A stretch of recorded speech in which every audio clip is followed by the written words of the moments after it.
In 17th century, James I became a king of Stuart dynasty. Also at the time he was already king of Scotland. So two countries were united, however their parliament and the administrative and the judicial system were separated. So nevertheless, religion and politics became linked.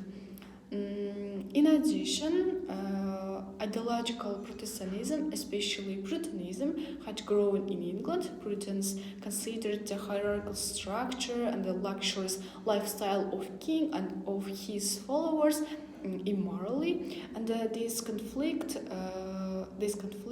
led to the civil war. The King Charles I was executed. The leader of parliamentary army, Oliver Cromwell, became Lord Protector.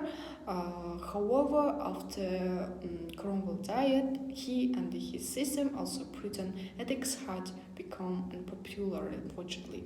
So the son of Charles first was asked to return to take the throne.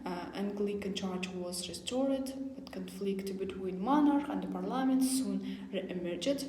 So after the ruler of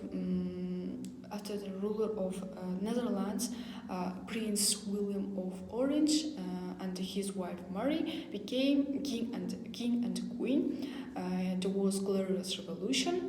Parliament drew up a Bill of Rights which limited some powers of monarch. Meanwhile, James II fled to Ireland and he gathered army, but he heaped of trouble. Politically, this century was stable. Monarch and the parliament got on well. However, within parliament, the divisions of previous century, two opposition groups were Whigs and the Tory. So the Whigs supported two Protestant followers, and they were political descendants of the parliamentarians. Another group was Tory.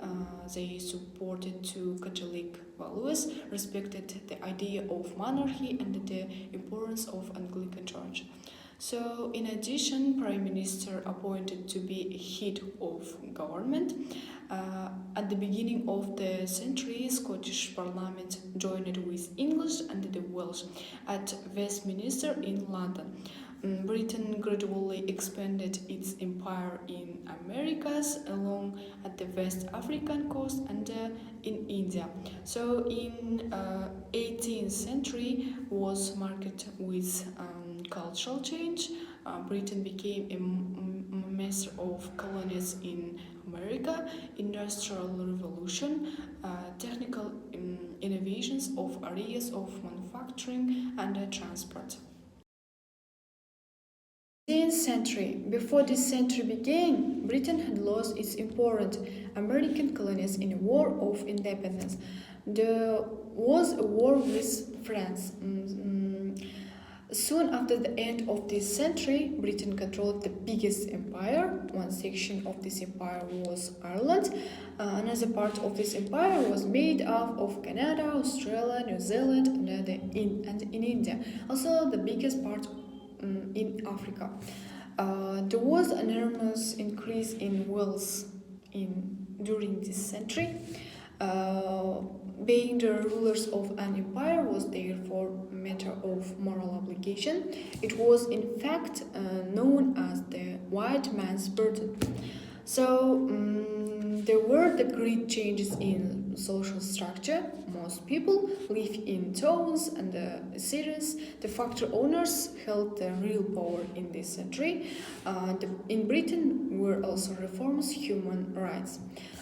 Despite reform, the nature of the new industrial societies forced many people to live and to work in very unpleasant conditions.